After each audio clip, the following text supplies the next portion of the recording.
오늘 말씀을 함께 보도록 하겠습니다. 오늘 말씀은 에베소서 2장 11절에서 13절 세 절만 보도록 하겠습니다. 우리 짧으니까 우리 한 목소리로 함께 봉독하도록 하겠습니다. 그러므로 생각하라. 너희는 그때 육체로는 이방인이요 손으로 육체 행한 할례를 받은 무리라 칭하는 자들로부터 할례를 받지 않은 무리라 칭함을 받은 자들이라. 그때 너희는 그리스도 밖에 있었고 이스라엘 나라 밖의 사람이라. 약속의 언약들에 대하여는 외인이요 세상에서 소망이 없고 하나님도 없는 자이더라. 이제는 전에 멀리 있던 너희가 그리스도 예수 안에서 그리스도의 피로 가까워졌느니라. 아멘.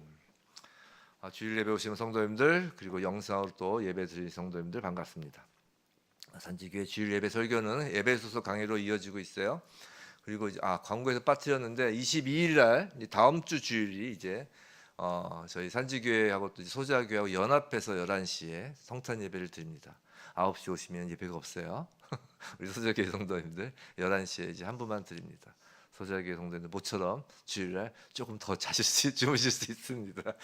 그리고 광고 드린 대로 이전에 예고 드린 대로 그날 2시에 점심을 먹고 와서 2시에 음악회를 이제 음악회죠. 그걸 보도록 하겠습니다. 우리 주변에서 좀 안 믿으시는 분들이나 이렇게 해서 좀 초청해서 음악회도 같이 관람하면 좋겠다라는 생각이 듭니다. 그리고 성탄 당일 날은 수요일인데 그럼 어떻게 할 것이냐? 그럼 논다는 것이냐?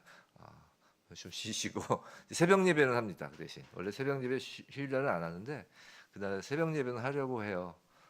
새벽에 예배당까지 오시는 우리 성도님들, 목사님 죄송합니다. 새벽에 합니다. 하고 이제 그리고 수요일 날 수요 예배가 있어요. 그죠? 저녁 때 한영 목사님이 인도하신 수요 예배. 그래서 이제 그 사이에 성탄 예배를 또 넣기가 좀 애매해서 새벽 예배와 수요 예배, 평상시에 예배를 드리는 것으로 성탄절 예배는 대체하려고 합니다. 성탄 예배는 이제 22일 날 드리는 것이에요. 본격적으로 이제 좀 설교를 하겠습니다. 자, 이 에베소서는 이게 그 옥중서신이에요. 무슨 그거 아시죠? 에베소서가 옥중서신이고 로마 감옥에서 사도 바울이 갇혔을 때 이제 쓴 서신서입니다.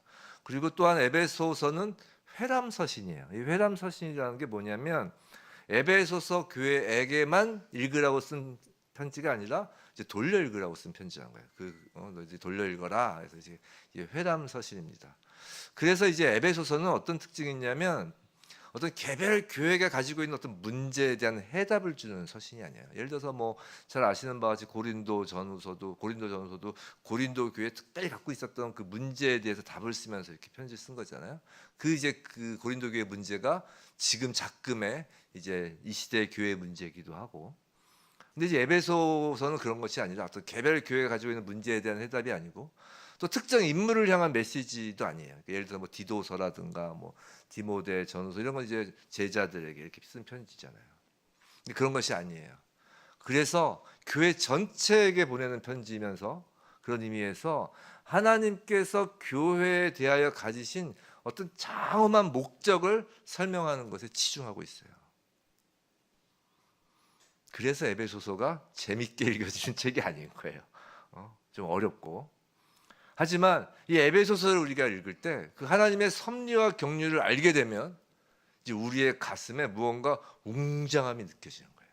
그래서 이제 에베소서를 좋아하시는 분들이 많죠. 자, 하나님의 교회를 향한 궁극적인 목적, 그 웅장한 목적, 그 장엄한 목적이 무엇일까? 지난주에 잠깐 말씀드린 것처럼 그것이 에베소서 1장 10절이에요. 에베소서 1장 10절.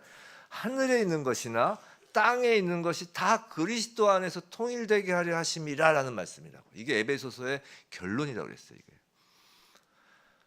자, 이것이 교회의 현 세대 동안에, 자, 이 교회 시대, 이 신약 시대, 우리가 지금 살고 있는 이 세대 동안 교회를 향한 하나님의 위대한 목적이고 우리 주 예수 그리스도 안에 있는 하나님의 위대한 목적이라고요.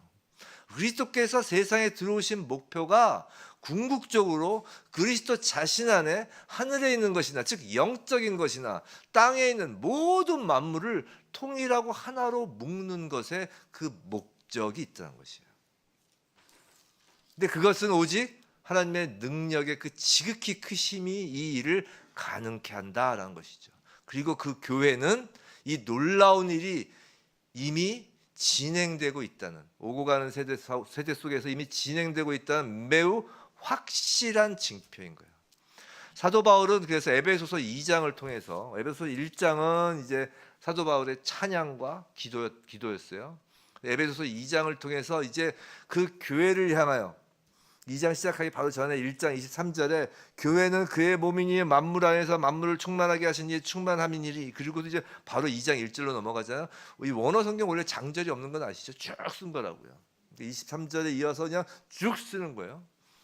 그 2장을 통하여 이렇게 쭉 쓰는 그 2장을 통하여 이제 두 가지를 지금 이야기를 하는 거예요. 23절에서 그 교회에 대한 이제 두 가지를 이야기하는데, 하나는 자 너희가 그리스도인이 되었다는 것과, 자 너희가 교회 그리스도의 지체들이라는 것이 이제 얼마나 엄청난 일인가를 말해줄게.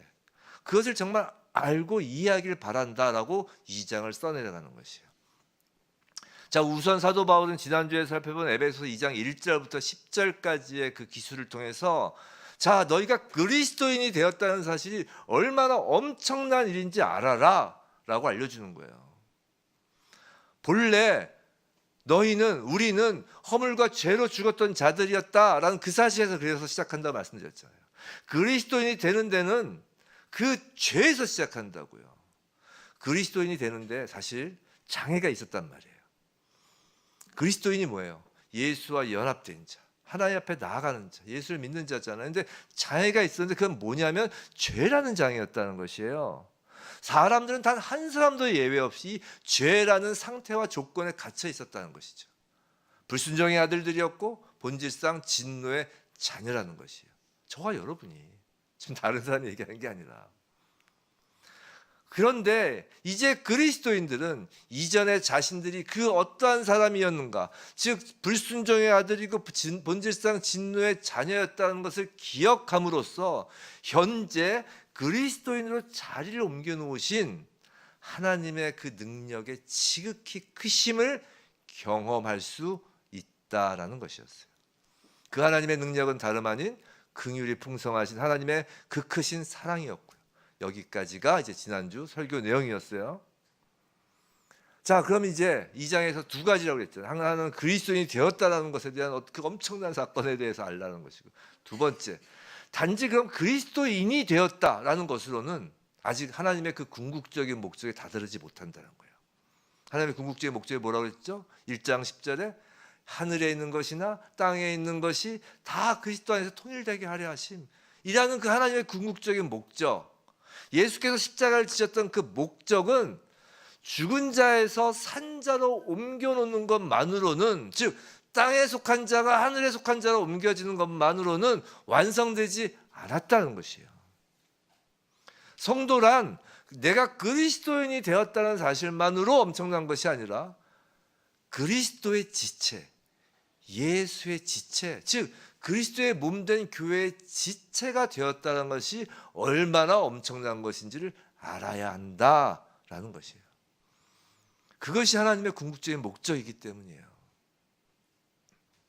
그것이 이제 오늘 본문인데, 자, 성도는 단지 예수를 믿어 예수 그리스도의 십자가와 부활에 연합되어 그 죄라는 그 장벽, 죽음이라는 장벽을 건너서 이제 의와 그 생명으로 거듭난 것으로 끝난 것이 아니라는 것이에요. 아니, 오히려 그것만으로 족하다. 아, 나 구원받았으니까 이제 끝났어 라고 한다면 사실은 구원을 받은 것도 아니고 예수를 믿는 것도 아니고 단지 자기 자신이 믿는다고 스스로에게 다짐한 거고 자기 자신이 믿는다고 착각한 것에 불과할 수 있다는 것이에요. 왜냐하면 하나님께서 그것을 다라고 하지 않으셨기 때문이에요. 성도는 그리스도인이 되었다는 것을 넘어서 교회의 지체가 된다는 것이 얼마나 엄청난 일인지를 알아야 하는 것이에요. 그래서 그것을 논증하기 위해 사도 바울은 이제 오늘 본문 2장 11절부터 이렇게 기록하는 것이에요. 그러므로 기억하라. 죄에서 벗어나 하나님의 긍휼하심으로 죽은 자에서 산 자로 옮겨진 너희들은 그러므로 기억하라 라는 말씀이에요. 그래서 그러므로, 자, 너희가 죽은 자에서 산 자가 되었고, 지난주 설교처럼 하늘 보좌에 앉은 자가 되었다면 그러므로 이제는 기억하라는 것이에요. 여기서 번역 성경에서 그러므로 생각하라지만 원어는 기억하라예요. 오히려 기억하라. 또다시 과거 너희 상태를 기억하라는 것이에요.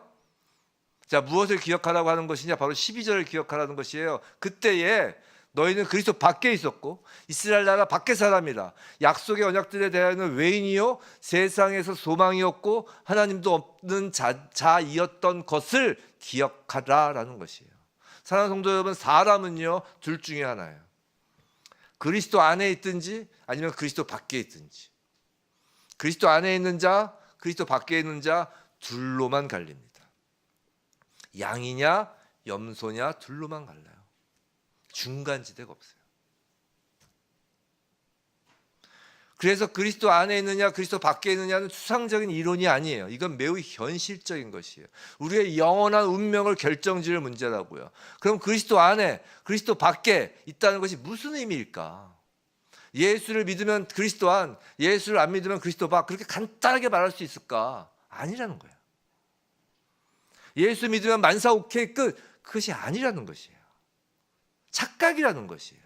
그런 믿음은 가짜일 수 있다는 것이에요. 나의 착각 아니면 나의 그냥 다짐일 수 있다는 것이에요. 진짜 믿음은 그리스도 안으로 우리를 끌고 나가는 원동력이라고요. 그래서 그리스도 안에 있는 것이 중요하다고요. 사도 바울은 그래서 자신의 서신서에서 그리스도 안에 있다는 것을 그렇게 강조하는 것이에요. 그럼 그리스도 안에 있다는 것이 무엇일까? 그리스도 안에 있다는 것을 그리스도 밖에 있는 것이 무엇인지를 알면 자연스럽게 알게 된다는 것이죠. 그래서 이제 12절에서 그리스도 밖에 있다는 것을 사도 바울은 이제 설명하는 것이에요.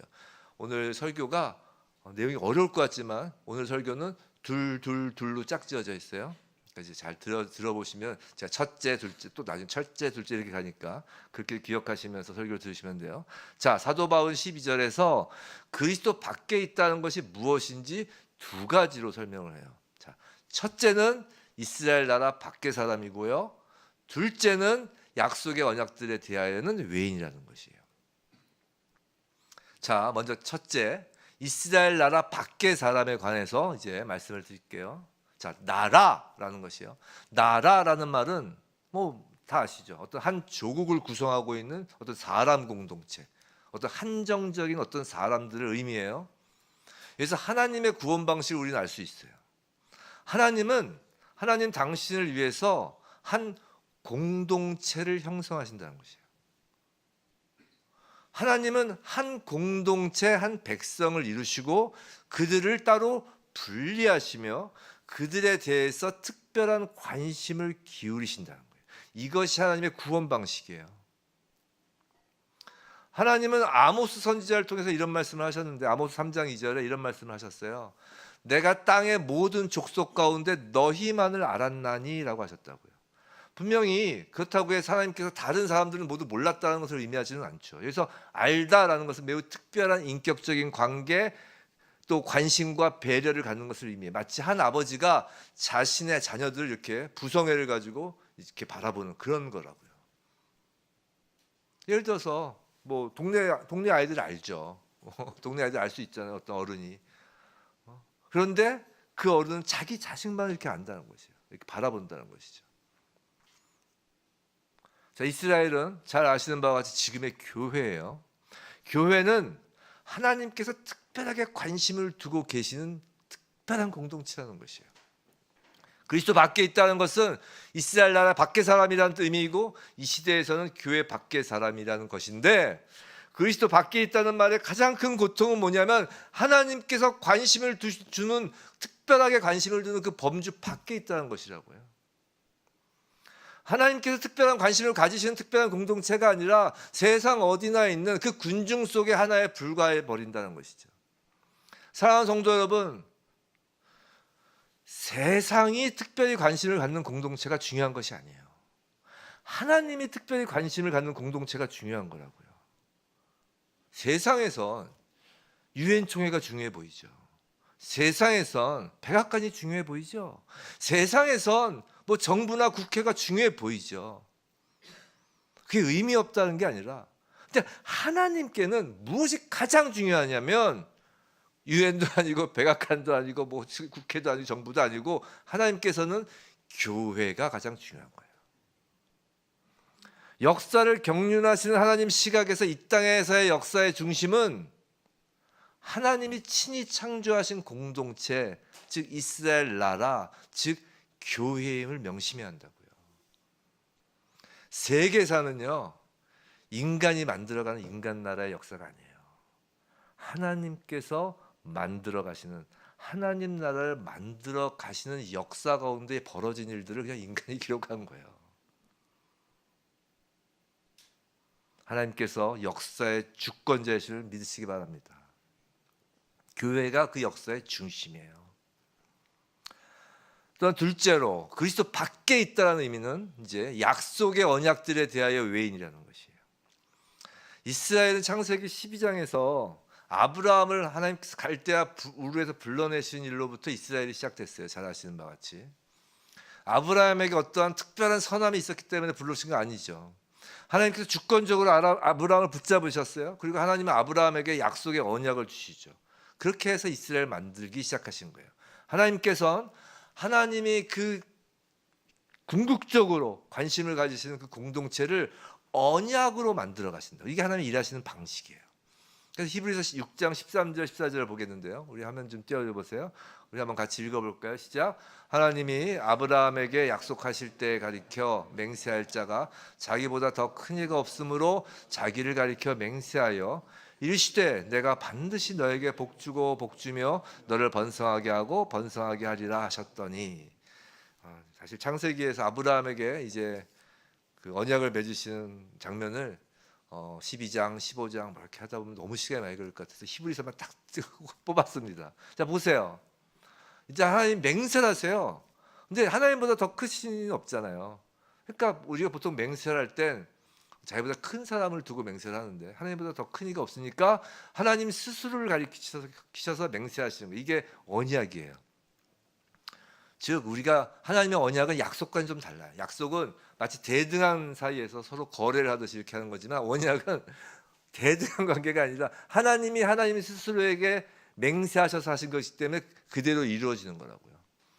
만약에 하나님이 사람과의 계약, 즉 사람의 근거에서 약속을 맺으셨으면 그 약속은 늘 불안해요.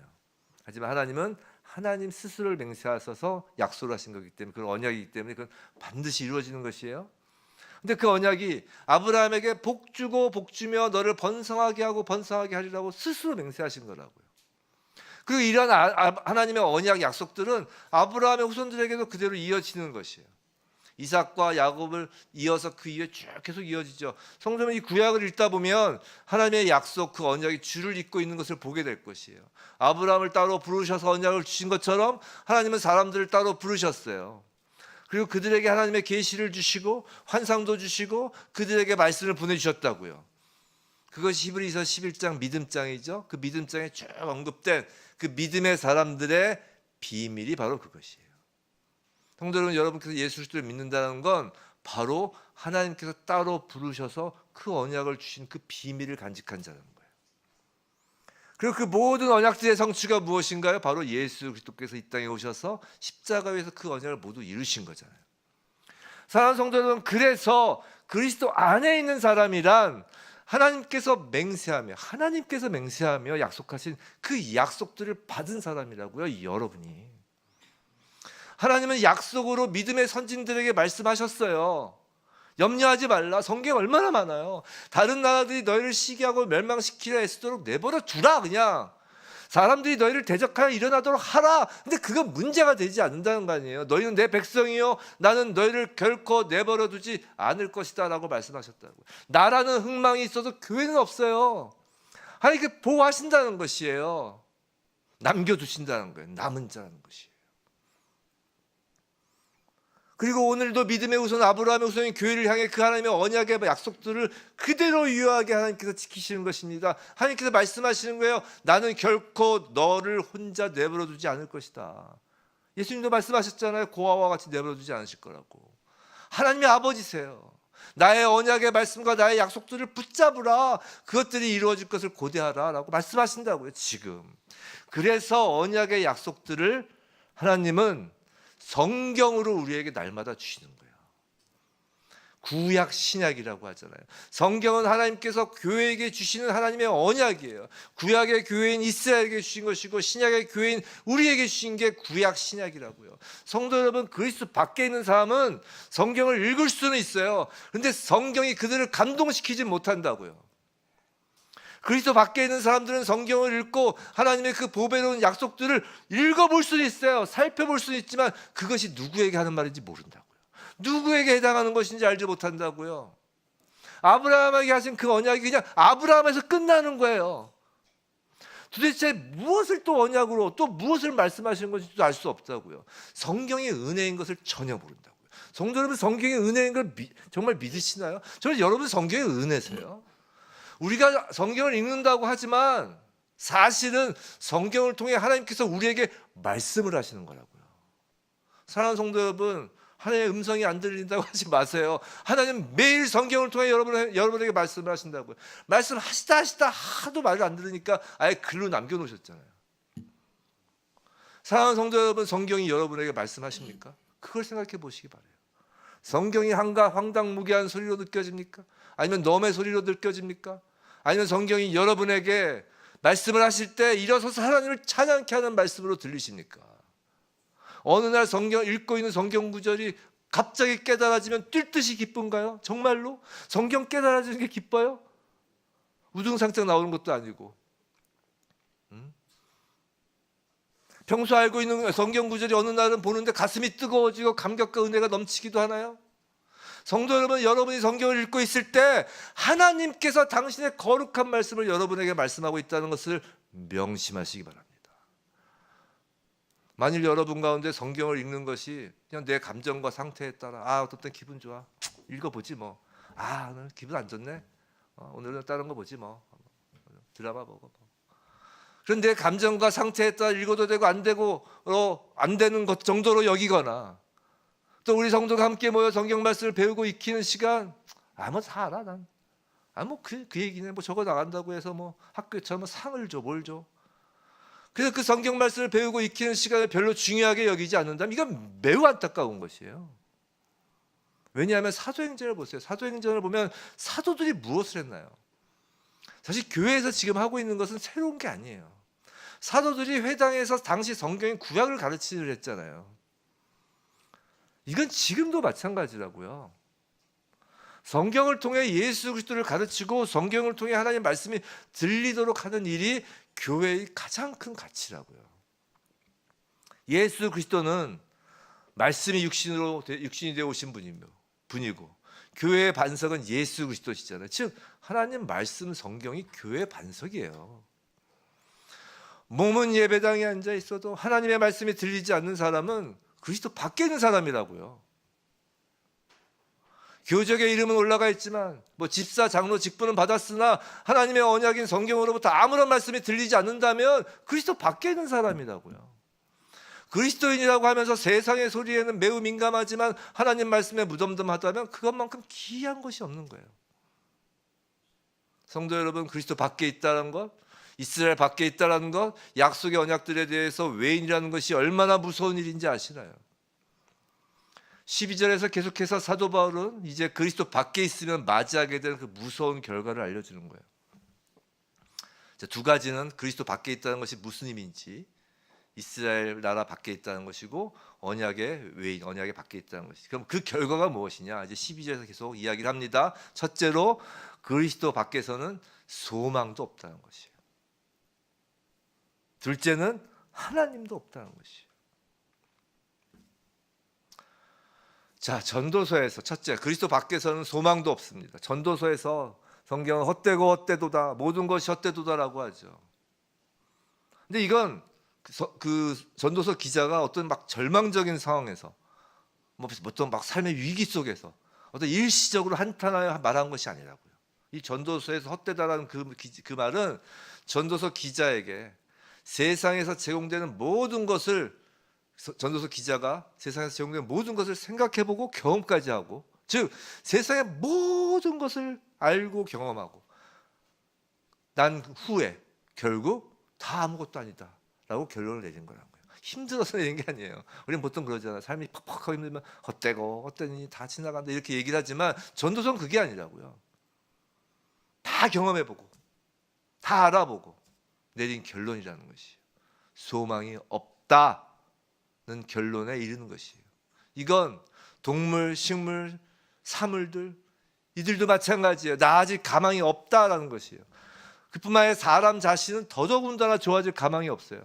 사람은 구약시대나 지금이나 구약시대보다 우리가 더 나아진 것 같으세요? 그렇지 않아요? 여전히 같은 범죄 저지르고 있고요. 아직도 똑같은 실수하고 있어요.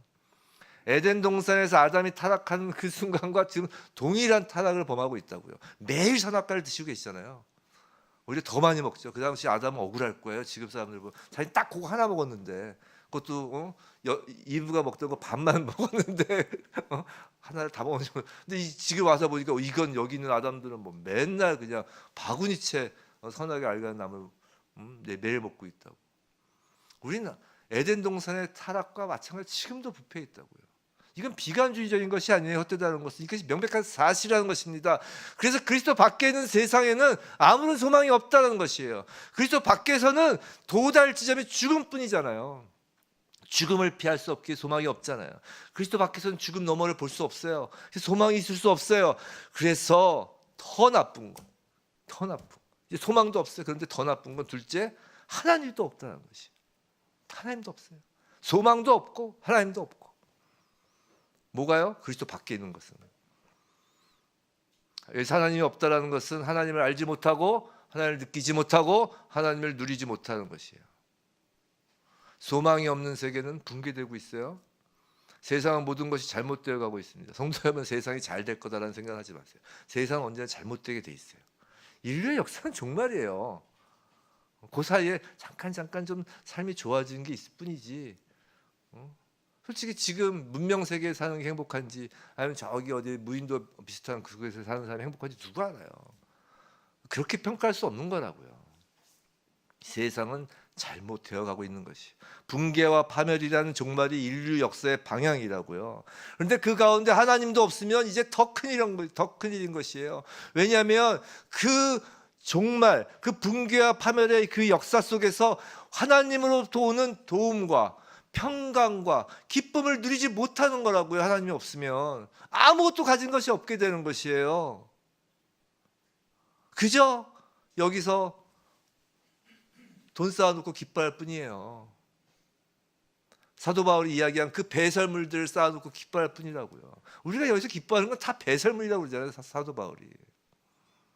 결국 세상에 붕괴되고 모든 것이 잘못되어 나갈 때 혼자만 남게 되는 것이에요. 우리 주님이신 예수님은 요한복음 16장에서 이런 말씀을 하셨어요. 요한복음 16장 32절 보라 너희가 각각 제 곳으로 흩어지고 나를 혼자 둘 때가 오나니 벌써 왔도다. 이제 십자가 지기 전이죠. 그러나 내가 뭐라고요? 혼자 있는 것이 아니라 아버지께서 나와 함께 계시느니라.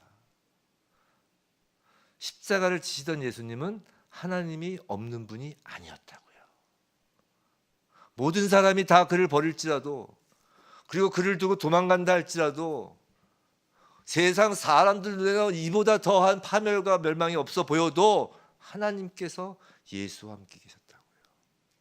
그리고 이어서 주님은 계속 말씀하세요. 16장 33절 요한복음 우리 함께 읽어볼까요? 시작. 이것을 너희에게 이르는 것은 너희로 내 안에서 평안을 누리게 하며 세상에서는 너희가 환난을 당하나 담대하라 내가 세상을 이겼노라. 자, 하나님께서 예수와 함께 하신다는 것은 이제 그리스도 안에 그 예수 안에 있는 자에게도 함께 하신다는 것이에요. 그것이 그리스도 안에 있는 자가 평안을 누리고 환난 가운데 담대할 수 있는 이유라고요. 그리스도 안에 있지 않고선 하나님이 함께 하실 수가 없는 거예요. 환난 가운데 담대할 수 있고 승리의 소망이 있는 거라고요. 죽음을 사망을 승리하신 예수 그리스도의 소망 안에 담기는 거잖아요. 그리스도 밖에서는 소망도 없고 하나님이 없다. 그것이 얼마나 무서운 일입니까? 하나님의 진노 아래 처하고 멸망당할 이 지나가는 세상에 속해 있다는 것은 그리스도 밖에 있는 자의 현실이에요. 그리고 미래입니다. 죽은 자인 거예요. 그럼 이제 여기서 질문 하나를 드리겠어요. 여러분은 그리스도 안에 있나요? 아니면 그리스도 밖에 있나요? 오늘 본문 11절을 통해서 그것을 한번 사도 바울이 이야기하는 그 기준, 그것을 한번 확인해 보겠습니다. 11절, 우리 좀 시간이 지났으니까 다시 한번 볼까요? 한번 읽어볼까요? 시작. 그러므로 생각하라. 너희는 그때 육체로는 이방인이요 손으로 육체에 행한 할례를 받는 무리라 칭하는 자들로부터 할례를 받지 않은 무리라 칭함을 받은 자들이라.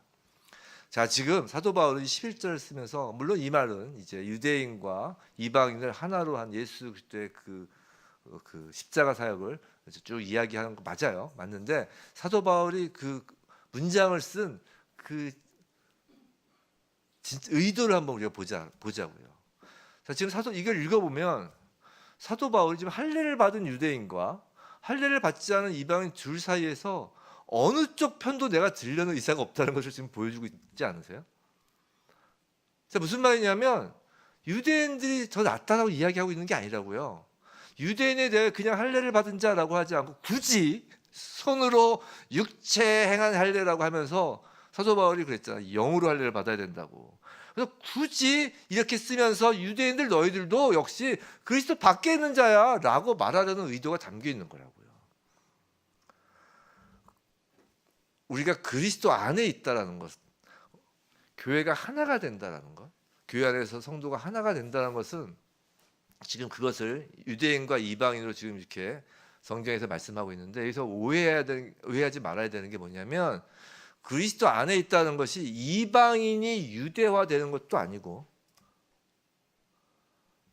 유대인이 그렇다고 이방인화되는 것도 아니라는 거예요. 즉 유대인이든 이방인이든 모두가 그리스도 밖에 있는 자였는데 이 둘 모두를 그리스도 안에 있도록 하셨다는 거라고요. 그것이 그리스도 안에서 통일되게 하는 것이에요. 그러니까 유대인들도 본질상 진노의 자녀였던 거예요. 분명히 유대 민족을 있게 하신 분은 하나님이었어요. 정말 유대인과 이방인은 차이가 있었다고요. 그 차이는 하나님께서 만드셨어요. 유대인들은 할례를 받았고 이방인들은 그렇지 못했습니다. 하나님은 유대인들에게 할례를 하라고 했으니까요. 근데 그 차이점이 하나의 장벽이 되어서는 안 되는 것이에요. 그리스도 안에서 통일되기를 위한 장벽이 있는데 그 장벽이 되어서는 안 된다는 것이에요. 하나님의 이방인들과 전혀 관계를 하지 않기 위하여 유대 민족을 지은 것이 아니라고요. 하나님이 유대 민족을 창조하신 것은 그들을 통해 온 세상에 하나님을 계시하고 하나님의 말씀을 전하게 하시기 위해서였다고요. 그런데 유대인들은 오해했어요. 그리고 그 차이점을 유대인들은 하나의 장벽으로 만들어 버린 것이라고요. 그들은 자신을 높이고 다른 사람들을 멸시했어요. 어떻게 그런 일이 벌어졌을까요? 어떻게 이렇게 장벽이 막 만들어지나요? 우리 사이에. 그게 이제 첫째, 아까 둘 나간다. 이제 첫째, 손으로 할례 받는 거예요. 이 손이라는 것입니다. 이게 첫 번째예요. 이 손이라는 것은 사람의 공로, 사람의 자랑이 되었다는 것이에요. 이런 거예요. 유대인에게 할례란 그들의 자랑이 된 거예요. 그리고 그 자랑이 장벽을 세우는 원인이 되는 것이에요. 성도 여러분, 자랑은 모든 분쟁의 원인이고 모든 장벽과 장애물의 근본 원인이 될 수 있어요. 자랑과 이기주의와 이기심, 자랑은 우리를 지배하고 우리를 장악하는 강력한 정신이라고요. 사람은 자랑의 영향권 아래서는 생각을 똑바로 가질 수가 없어요. 선입견을 가지게 되는 것입니다. 자랑은 교만의 뿌리를 받게 하고 분별력을 잃게 하는 힘이 있었던 것이에요. 유대인들이 할례를 받아야 했던 것은 하나님께서 정하신 것이었어요. 그것뿐이에요. 그러나 유대인들은 그것을 과장해서 자랑하며 이 땅 위에 유대인밖에 없다고 말하는 지경까지 나간 것이라고요. 그래서 유대인들은 실제로 다른 사람들, 이방인을 개라고 여겼다니까요. 그냥 그렇게 부른 게 아니라 그렇게 여겼어요, 정말. 그래서 그 보면 문헌을 보면 유대인 남자가 이방인 여자하고 결혼하거나 유대인 여자가 이방인 남자하고 결혼하거나 이렇게 이방인과 결혼하면 장례식을 치렀다는 거 아니에요. 죽은 거라고. 유대인들은 단순히 자기가 할례받은 유대인이라는 것 때문에 필연적으로 하나님과 올바른 관계를 가지고 있다고 생각했어요. 그래서 더 이상은 아무것도 필요 없다고 생각했던 것이에요. 그래서 유대인들은 하나님의 아들을 십자가에 못 박은 것이라고요. 왜냐하면 하나님의 아들이 유대인들이 생각했던 것이 진리가 아니라고 했기 때문이죠. 유대인들은 스스로를 자랑했고 스스로 자격이 있다고 생각하였기에 자신들을 인정하지 않은 예수를 죽인 것이라고요. 우리 요새 가스펠 할 때 창세기에서 가인과 아벨 기억나시죠? 가스펠 하신 분. 가인의 가장 큰 문제가 뭐였어요? 가인의 그 이름에서 나오는 자격 있음. 아벨 허무 티끌 자격 없음. 자격 있는 자는 자랑을 해요. 인정을 받아야 돼요. 그게 해소되지 않으니까 분을 품죠. 그리고 죄가 엎드려지고 아벨을 죽여요. 은혜를 죽이는 거예요. 자랑은 은혜를 죽여요. 그래서 그 아벨이 예수 그리스도의 십자가를 예표하는 거예요. 자랑하고 자격 있다 여긴 유대인들은 예수 그리스도를 죽인다고요. 손으로 할례 받은 유대인들도 역시 그리스도 밖에 있던 자였던 거예요. 성도 여러분, 우린 분명히 이방인이었어요. 두말할 것도 없이 그리스도 밖에 있던 자입니다. 적어도 유대인은 아니니까요. 이 중에 유대인이신 분 없죠 아직. 자, 그런데 언젠가 예수를 믿는다고 하면서도 안타깝게도 이번에는 손으로 할례 받은 유대인 쪽으로 자리를 옮겨 앉을 뿐인 경우가 적지 않다는 것이에요. 무슨 말이냐면 원래 우린 이방인이었으니까 그리스도 밖에 있던 자였어요. 이방인으로서 그리스도 밖에. 근데 이제 예수를 믿었다. 그러니까 이제 나는 이제 그리스도 아니다라고 생각을 했는데 생각해 보니까 그게 아니라 손으로 할례 받은 유대인 쪽으로 자리를 옮겨 앉아 여전히 그리스도 밖에 있는 자들이 있을 수 있다는 것이에요. 이해가 되셨어요? 자랑이 그렇게 만들어 버린다는 것이에요. 유대인들은 할례가 하나님께서 유대인에게 주신 선물, 은총임을 잊어버렸어요.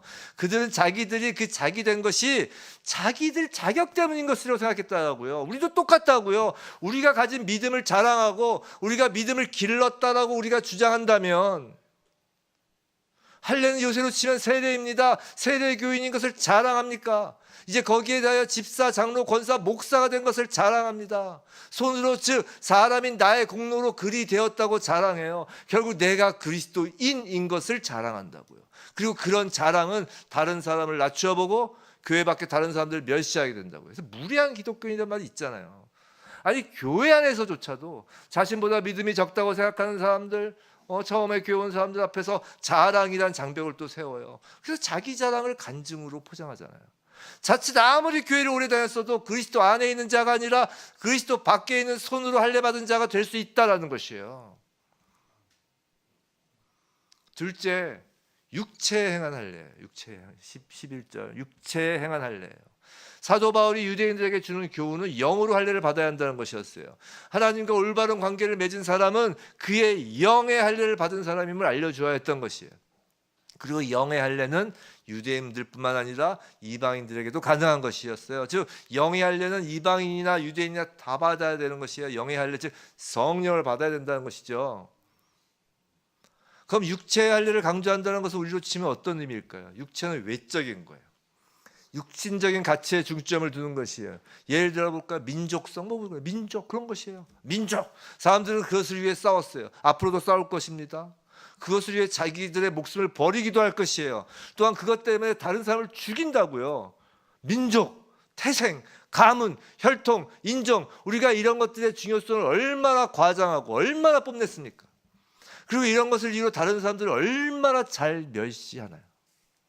마찬가지로 아무리 교회를 오래 다녀도 영혼, 마음, 영 이런 것에 대한 것은 생각도 하지 않고 교회 안에서도 여전히 순전히 육신적인 사업만 생각한다. 돈, 학벌, 세상 수완, 세상 지위, 세상 돌아가는 것 이런 것들에만 생각한다면 그런 육체적인 것이 바로 분쟁을 조성하고 세상을 공고하게 만드는 원인이 되는 것이에요. 그리스도 밖에 있는 자인 것이에요. 하나님이 약속하신 복의 언약 밖에 있는 것입니다. 복 주시겠다는데 그 복을 걷어차는 거예요. 복은 영으로부터 오는 거예요. 하나님 주시는 복은. 교회를 아무리 10년, 20년 다녀보세요. 교회에서 육체적인 것만 생각하면 하나님이 복을 주실래? 줄 수가 없어요. 그 복은 땅에 속한 거지. 땅으로 가야 되는 거예요. 교회 가서 그걸 찾으면 안 돼요. 성도 여러분, 어느 순간 우리도 손으로 육체의 할례를 받은 무리라 칭하는 자들, 즉 바리새인들과 사두개인들과 같은 편에 서 있는 것은 아닌지 돌아봐야 한다는 것이에요. 예수 그리스도를 믿는다고 하면서 사실은 그리스도 밖에 있는 자들, 교회 안에서 교회 밖에 있는 자의 자리에 내가 앉아 있는 것이 아닌지 돌아봐야 한다는 거예요. 성도 여러분, 여러분 그리스도인인 것을 자랑하나요? 아니면 그리스도를 자랑하나요? 그리스도인인 것을 자랑하지 마세요. 그 여러분의 것으로 된 것이 아니잖아요. 그리스도를 자랑해야죠. 여러분 정말 영적인 것에 관심이 있으신가요? 아니면 세상 가치관, 육적인 것에 관심이 많으신가요? 여러분 정말 성경에 관심이 있으세요? 아니면 세상 뉴스에 관심이 있으세요? 이건 그리스도 밖에 있는지 안에 있는지의 문제입니다. 사느냐 죽느냐, 영원한 우리의 운명이 결정되는 매우 심각하고도 현실적인 문제라고요. 그렇다면 예수를 믿는다고 하면서도 여전히 그리스도 밖에 있는 사람이나 아직 예수를 알지도 못하는 그리스도 밖에 있는 사람, 그에 대한 치료책은 무엇일까? 사도 바울은 매우 분명하게 이야기하는 것이 오직 그리스도만이 치료할 수 있다고 말해요. 그리스도만이 치료하는 것입니다. 그래서 우리가 오해하지 말아야 될 것은 그리스도의 가르침을 우리의 삶에 적용시키려고 우리가 막 애를 쓰는 것만으로는 충분치 않다는 것이에요. 성도 여러분, 그리스도를 만나야 돼요. 그리스도를 대면해야 돼요. 가르침을 내 삶에 적용하는 그 도덕 윤리가 아니라 그리스도를 대면해야 된다고요. 그리스도를 대면할 때 나의 전적인 무가치함, 나의 비참함을 알게 돼야 된다고요. 그것을 경험하지 않은 사람은 그리스도를 만나지 못한 거예요. 아직. 성경을 통하여 그리스도를 만날 때 나의 전적 무가치함, 나의 비참함을 알게 되는 것이라고요. 내가 그리스도의 얼굴을 들여다볼 때 나는 자랑할 것이 없게 되고 내가 과장했던 그 모든 육체적 가치들을 망각하게 돼버리는 것이라고요. 그리스도 안에서 통일되게 하는 하나님의 방법은 그리스도를 대면하게 하여 모두를 같은 수준으로 만드는 것이에요. 통일하려면 수준이 같아야잖아요. 우리 예를 들어서 고등학교 공부 잘하는 애, 공부 못하는 애 막 같은 반 막 모아서 공부를 하는데 힘들다니까 나누잖아요. 근데 통일을 시켜야 되잖아요. 그럼 어떻게 해야 돼? 수준을 같게 만들면 그게 쉬워요. 근데 이제 현실 세계에서는 어렵지. 학교에서는. 하지만 하나님이 하시는 방법은 모두를 같은 수준으로 만들어요. 근데 그 같은 수준이 어느 수준인지 아세요? 의인은 없나니 하나도 없다라는 고백을 하게 하는 거예요. 즉 성령을 받은 자는, 성령을 통하여 예수를 만난 자는, 성령의 조명함으로 이 말씀을 통하여 예수를 직면하는 자는 모두 같은 수준인데 같은 수준이 어느 수준? 먼지의 수준까지 내려오는 거예요. 우리 먼지라니까요. 하나님께서 흙으로 사람을 빚으셨다 할 때 그 흙의 원어의 뜻은 먼지예요. 아까 말씀드렸잖아요. 아벨, 먼지, 티끌 모두 먼지의 수준까지 내려오는 것이라고요. 그렇게 모든 차이점을 부수어 버리는 것이에요. 그리고 우리 모두에게 오직 하나님의 은혜, 하나님의 긍휼, 하나님의 사랑을 필요로 한다는 것을 보여주시는 거라고요. 통일하게. 그리스도 안에서 통일하는 방법은 성령을 부어주시는 그 길밖에 없어요. 성령을 받아 누릴 때 그제야 사람들은 그리스도인이 된 나를 자랑하는 것이 아니라 그리스도를 자랑해요. 그리스도를 경배하고 그리스도를 찬미합니다. 그러므로 기억하시기 바라요. 우리가 모두 그리스도 밖에 있었던 자임을 기억하시기 바랍니다. 우리가 모두 그리스도 밖에 있었던 자임을 기억하시기 바라요. 그리고 생각하세요. 지금 내가 그리스도 여전히 밖에 있는지. 예수를 믿는다. 그걸로 우리가 모른다니까요. 부디 이제 성령으로 오신 예수 그리스도께서 우리의 손과 육체로 쌓은 자랑과 가치관을 부수실 때, 예수님이 오셔서 하는 일은 그것이에요. 부수시는 거예요. 나를 먼지로 부수실 때 그 과정이 비록 아플 수 있어요.